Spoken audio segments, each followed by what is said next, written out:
What I do know is that David Dornan sent us a morality with Motamedi question that I'm going to pose to Lewis here.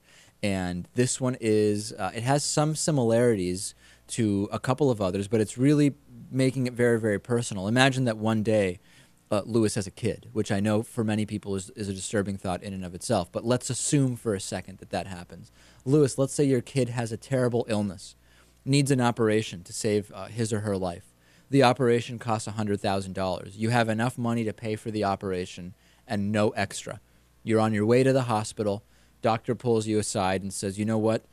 Along with your child, there's 4 others that will die today if you don't pay $25,000 each for their operation.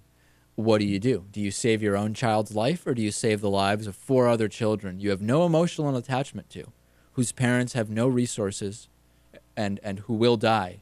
What do you do? Mm-hmm. I'd save my own. You would? Yep. Why? I wouldn't think about it. Wouldn't think twice about it.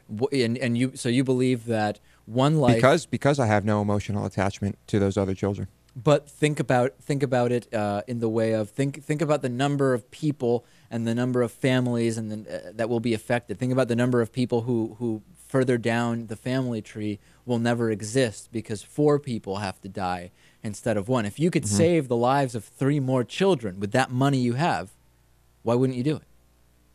Because I care more about my own child. It's that simple. What do you think about Lewis's response here?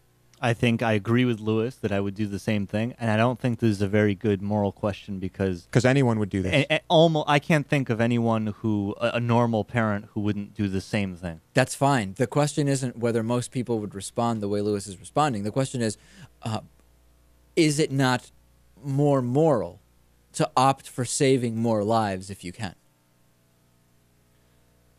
Is it selfish for Lewis to decide, you know what, I can save 1 or 4, I'm going to save 1? You know, it is selfish in a way, but that's what, I know some people will hate me for saying this, but that's what we're evolved to want to do, to spread our own genes. I mean, if you say, okay, maybe less people will exist overall if 4 sets of parents cease to exist as opposed to 1, which is my son. But Lewis will continue to spread his seed. That's exactly right. Interesting. Lewis Motamedi as a father. Little Motamedi will suffice. All right. Well, you tell me whether you would do the same. DavidPakman.com. Contact us. That's the easiest way to send me your thoughts.